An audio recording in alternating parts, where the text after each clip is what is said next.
کهکشان آندرومدا نزدیکترین کهکشان به ماست. برای همین بیشتر با اسم کهکشان همسایه میشناسیمش. فاصلش با ما 2.5 میلیون سال نوری و قطرش تقریباً 2 برابر راه شیریه.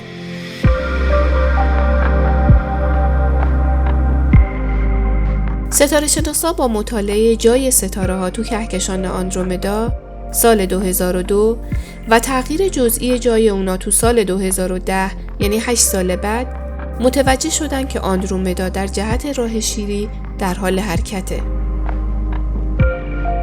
قبل از اینکه تو ادامه ویدیو ببینیم آسمون شب چه شکلی میشه وقتی راه شیری و آندرومدا با هم ترکیب شدن، لطفاً اگر کانال رو سابسکرایب نکردین این کارو بکنین.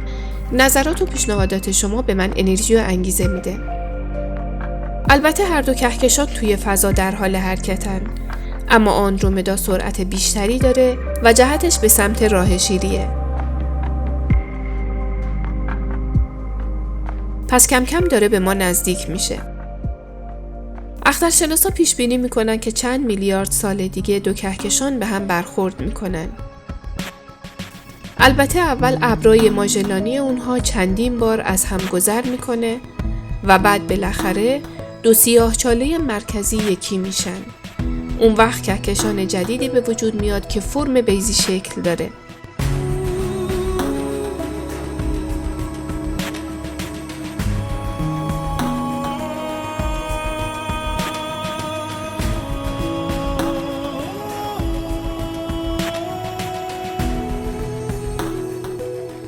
توی فضا ترکیب دو یا حتی چند کهکشان خیلی اتفاق میفته، اما این ترکیب میتونه میلیون ها سال طول بکشه.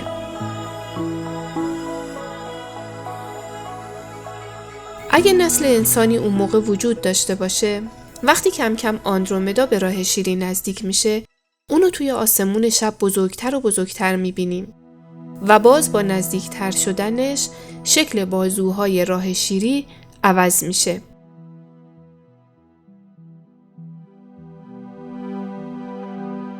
میدونیم که فضای خالی توی هر کهکشان بیشترین چیزیه که وجود داره.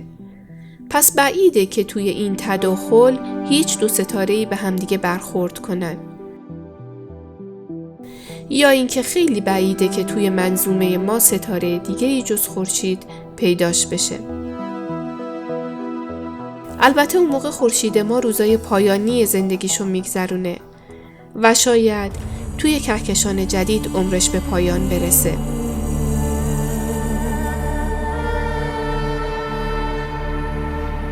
ستاره های کهکشان جدید خیلی زیاد میشن. میلیاردها میلیارد ستاره. اون موقع آسمون شب پر از نقطه های نورانیه. سلام به میلکومدا. شما چه اسمی رو پیشنهاد میکنید برای کهکشان جدیدی که از ترکیب دو کهکشان میلکی وی و آندرومدا به وجود میاد؟